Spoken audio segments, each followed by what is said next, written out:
मानवर कांशीराम जी। अब उनसे मैंने बहुत कुछ सीखा है। जी।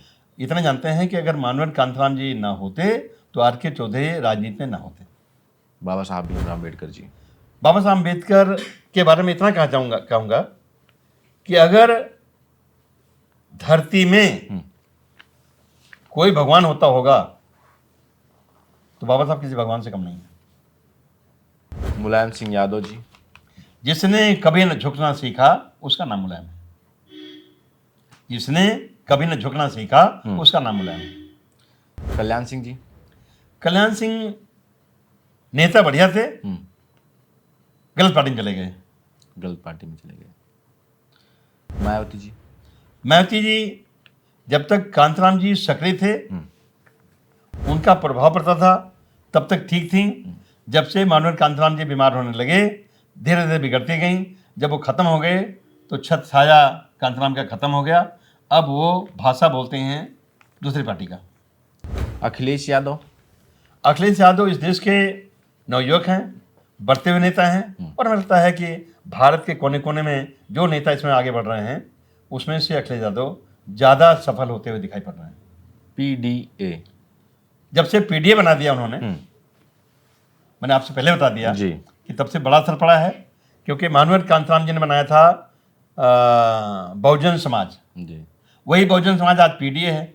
हम पहले नारा लगाते थे जो बहुजन की बात करेगा वो दिल्ली से राज करेगा। अब नारा लगा रहे हैं जो PDA की बात करेगा वो दिल्ली से राज करेगा। तो निश्चित तौर पे PDA बन जाने के बाद समाजवादी पार्टी में बड़ी तेजी आई है। वामसेफ। वामसेफ बड़े मकसद से मानवर कांताराम बनाया था जी। लेकिन अब अगर देश में कहीं वामसेफ चल भी रहा है वो वामसेफ नहीं है जो मानवर कांताराम ने बनाया था। अब तो कर खत्म हो चुका है। RSS इस देश में वो संगठन है जो बाबा साहब डॉक्टर अम्बेडकर के संविधान को पलीता लगाने में लगा है। RSS वो संगठन है जिसमें लिखा है स्त्री शूद्रो न दियताम, ये श्लोक है। स्त्री शूद्रो न दियताम। इस देश के शूद्रों को, इस देश के औरतों को पढ़ने का अधिकार नहीं है। ये मनुस्मृति है, ये RSS का है। तो निश्चित तौर पे ये बारी बारी आप नाम लेते जा रहे हैं, मैं बोलता जा रहा हूँ। सावरकर के बारे में ज़्यादा नहीं जानता, उनके बारे में अभी किताब नहीं पढ़ा हूँ, लेकिन जो लोग कहते हैं जी तो उन्हीं के नाते ही RSS आगे बढ़ी है। तो बसपा। अगर RSS अगर गड़बड़ है तो वो कितना अच्छे रहे होंगे मैं क्या नहीं कर पाऊंगा। बसपा बड़ी नीयत से बनाई गई थी जी। उसका मकसद बड़ा था। मैंने बार बार कहा, 3 बार कहा जी। उच्च वर्ग के लोग तरक्की करके बहुत आगे बढ़े हैं, लेकिन समाज लुटा है, पिटा है, कमजोर है, लाचार है, पिछड़ा गया है, उसको भी आगे बढ़ के इस देश में बराबरी और इंसानी जिंदगी जीने का मौका मिलने लगे। अब बनी थी बड़े मकसद को लेके, मानवर कांताराम बनाया था जी। इसको आगे बढ़ाने के लिए उन्होंने DS4 बनाया और वामसेफ बनाया था। लेकिन अब चूंकि मानवर कांताराम है नहीं तो वो बसपा जो उन्होंने बनाया था वो नहीं रह गई है। इसलिए नारा बदल गया। पहले जो बाबा तेरा मिशन धोरा कांताराम करेंगे पूरा नारा लगाते थे, अब नारा लग रहा है बाबा तेरा मिशन धोरा अखिलेश यादव करेंगे पूरा। भीम आर्मी चूंकि बसपा से निकल के बनाया गया है तो लक्ष्य तो बड़ा ही बढ़िया है, हमारी शुभकामना है। लेकिन कांताराम जी के बताए रास्ते पे चल के कोई कितना आगे बढ़ पाएगा वो जाने। फायदा मिलेगा, मिल भी रहा है, लेकिन मायावती के रहते तो नहीं बढ़ पाएगा। और अगर जिस समर्पण से मानवर कांताराम काम करते थे उस समर्पण से अगर काम नहीं किया जाएगा तो फिर नहीं बढ़ पाएगा। चंद्रशेखर आजाद। अब चूंकि हमारे साथी हैं, मैं नाम नहीं ले रहा हूँ जी। मैं उनका मतलब उनके साथ उठता बैठता हूँ, चाय पीता हूँ, बात करता हूँ। चंद्रशेखर आजाद रावण जी के। हाँ मैं और क्या, अच्छा पार्लियामेंट में है वो भी है, मैं भी हमारे घर बैठते हैं। जी जी जी। करणी सेना का जो लक्ष्य है वो गड़बड़ है जी। वो तो वही चाहते हैं कि जैसे पहले जमाना था वही रहे। इस देश के दलित दबे रहें, पिछड़े रहें। अवधेश प्रसाद सांसद। अवधेश प्रसाद ये देश के बड़े नेता हैं और हमारे तो हमसे 3 तो ही हो जी। अयोध्या से लड़के जितना बड़ी बात है वो हमारे समाजवादी पार्टी के एक तरह से आइकॉन है जी। मित्र सेन हमारे। अब मिशन यादव हमारे बीच रहे नहीं, जी। संघर्ष करने वाला नेता ऐसा नेता मैंने कभी देखा नहीं था, हम्म। मैं पहले बता दिया हूँ। मनुस्मृति वर्सेस संविधान। भारत में आर्यों के आने के बाद हम्म। जो लड़ाई शुरू हुई है जी। उसमें कभी आर्यों के वंशज आगे बढ़ते हैं हम्म। और कभी हम जो कमजोर समाज के हैं, यहाँ के मूल निवासी हैं, वो आगे बढ़ते हैं। हम्म। हम कभी ज़्यादा नहीं आगे बढ़ पाए, हम तो बराबर होने की कोशिश करते हैं, जी। तब तक हमें दबा देते हैं। हम्म। हम बराबर होने की कोशिश करते हैं तब दबा देते हैं। हम्म।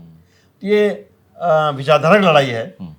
हम चाहते हैं जो बाबा साहब अम्बेडकर चाहते थे, we the people of India having solemnly resolve to constitute India. ये बाबा साहब अम्बेडकर के संविधान का प्रस्तावना का जी। प्रेम्बल का पहली लाइन है, जी। We the people of India having solemnly resolve to constitute India. हमें एक ऐसा इंडिया बनाना है जिसमें प्रत्येक नागरिक को समता, स्वतंत्रता, बंधुत्व और न्याय मिले। रैपिड तो फायर निश्चित में। तौर पे ये सोच संविधान की है, जी।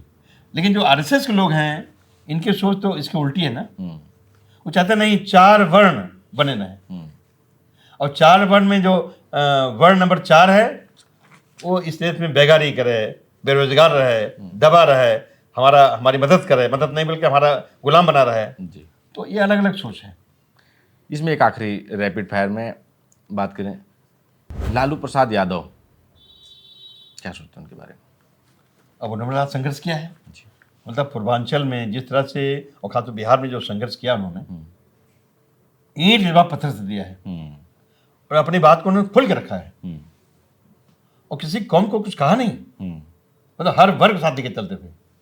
लेकिन विचारधारा के आधार पे लोग लामबंद हों, ये सफल प्रयास उन्होंने किया है, उतना कोई कर नहीं पा रहा है। जी। अब कुछ आखिरी के कुछ मिनट आपके लेंगे, कुछ ऐसे सवाल करेंगे जिसमें आपको समानता या अंतर लगता हो कुछ नेताओं के या कुछ संगठन के। सबसे पहले बात कीजिए, आरएसएस और वाम शेप में क्या अंतर था, फर्क क्या मानते हैं आप? मैंने पहले बताया आरएसएस जी। के बारे में हम्म। कि आरएसएस मनुवादी संगठन है, हम्म। इस देश में वर्ण व्यवस्था को कायम रखना चाहता है। हम्म। वाम सिर्फ सीमित दायरे में है। वाम सिर्फ फुल फॉर्म है backward and minority community employees federation. हम्म। तो बैकवर्ड शुरू हुआ, हम्म। बैकवर्ड माने ऑल बैकवर्ड, वो चाहे अनुसूचित जाति जनजाति हो चाहे ओबीसी हो, एंड ऑल माइनॉरिटी। इनके साथ नाइंसाफी जो हो रही है, इन्हीं को आयोजित करके, इन्हीं को इकट्ठा करके संघर्ष किया जाए जिससे किसी के साथ अन्याय अत्याचार न हुआ। ये बड़ा मकसद से वो संगठन था, अब तो खैर काम नहीं कर पा रहा है। माननीय कांशीराम जी और माननीय मुलायम सिंह यादव जी में क्या समानता या क्या अंतर था? माननीय कांशीराम जी थिंकर थे जी। और माननीय मुलायम सिंह यादव जी। हर मुद्दे पर संघर्ष के लिए माने जाते थे। कांशीराम जी तो थिंकर थे, प्लानर थे। अब चूंकि दोनों एक साथ मिलकर काम किए हैं, जी। एक जमाना था मैं बीच में था, और कभी कभी माननीय कांशीराम जी और माननीय मुलायम सिंह में खटपट भी होती थी जी। और मैं बुलाया जाता था या कांशीराम जी लेके जाते थे। तो कभी कभी मुलायम सिंह कहते थे, हमारे नेता थे, मुख्यमंत्री थे वो, मैं मंत्री था, तो कहते थे कांशीराम जी आपने हमसे जो कहा था मैंने उसको पूरा कर दिया है, अच्छा तक किया है, चाहे आप आर्टिस्ट पूछ लीजिए। जी। तो 1993-94 में तो मैं बीच में था ना, साथ था। जी। सरकार में नेताजी के साथ, संगठन में कांशीराम साथ। जी। और चूंकि दोनों में देखते थे इसलिए दोनों बीच रहने का मौका मिलता था हमें। ठीक। माननीय कांशीराम जी की बसपा और बहन मायावती जी की बसपा में क्या फर्क लगता है आपको? अब जितना अंतर कांशीराम साहब मायावती में जी। है, उतना अंदर दोनों बसपा में है। कांशीराम जी थिंकर थे जी। मायावती जी उसको उपयोग करती हैं, और जब से मायावती ने अपने हाथ में लिया है तब से बसपा चौपट हुई है। बेहतर मुख्यमंत्री कौन था, मुलायम सिंह यादव, मायावती जी? मुलायम सिंह यादव बेहतर थे, मैं उनके साथ 2 बार रहा हूँ। जी। माननीय श्री अखिलेश यादव मुख्यमंत्री थे, उनके बारे 1 बार नहीं रहा हूँ। जी। लेकिन मायावती मुख्यमंत्री पढ़ती लिखती कम थी और हनक ज़्यादा बनाती थी। हनक जानते हो ना, असर दबाव। जी। लेकिन थिंकर भी होना चाहिए, उन्हें माननीय कांशीराम से सीखना चाहिए था, नहीं सीख पाई। तो आप मायावती से बेहतर मुलायम सिंह यादव और अखिलेश जी को मानते हैं? नहीं, अलग अलग क्षेत्र है। मैती अधिकारियों से काम लेना जानती थी, और क्या करना है ये खुद प्लान करते थे नेताजी, माननीय मुलायम सिंह यादव जी। तो दोनों में अंतर है, हर नेता में अंतर होता है। योगी आदित्यनाथ और अखिलेश यादव में बेहतर मुख्यमंत्री किसे मानते हैं? अखिलेश यादव शालीन नेता हैं, और योगी के अंदर के ऊपर ढेर सारे मुकदमे हैं, वो भी आपराधिक, ये अंतर है। अगर ढेर सारे मुकदमे हैं और अपना मुकदमा खुद ही विड्रा कर लिया उन्होंने सरकार बनते ही, कमाल कर दिया ना, क्या दरखास्त नहीं लगानी पड़ी। तो दोनों के व्यवहार में, आचार में अंतर है। मुख्यमंत्री के तौर पे बेहतर काम मुझे के लगता है मामले कि में माननीय अखिलेश यादव ने पहली बार सीधे मुख्यमंत्री बने, और टीम पुरानी थी, तो जिस तरह से उन्होंने काम किया उसको लोग तारीफ करते हैं आज भी। आगरा से लैपटॉप, नई पीढ़ी कैसे आगे बढ़े, नई सोच कैसे आगे बढ़े, और प्रदेश की राजधानी लखनऊ में ये नदी के किनारे कैसे डेवलप किया जाए, कैसे उसको आकर्षक बनाया जाए। तो ऐसे ढेर सारे विजन उनके थे जी। कुछ कर पाए, ढेर करते करते रह गया, आगे करेंगे। भविष्य के बेहतर युवा नेता कौन, चंद्रशेखर आजाद या आकाश आनंद? किसमें लगता है कौन बेहतर काम कर? भविष्य माननीय प्रदेश का ना, जी, माननीय से अखिलेश यादव। वो तो सीनियर है उन दोनों से, अब युवा हैं अरे दोनों उभरते भी। नेता है भी तो हैं। उभरते अरे, नेताओं में, अरे, हाँ। भाई पीएम बन गए क्या? नहीं, केंद्रीय मंत्री बन गए क्या? अभी नहीं। तो थोड़ा जिंदगी बची हुई है। तो अखिलेश यादव जब मेरे सामने एक नेता है जी, तो दूसरे क्या जाना है हम? चलिए। दलितों का सबसे बड़ा शुभचिंतक कौन है इस दौर में, मायावती जी, चंद्रशेखर आजाद या अखिलेश यादव?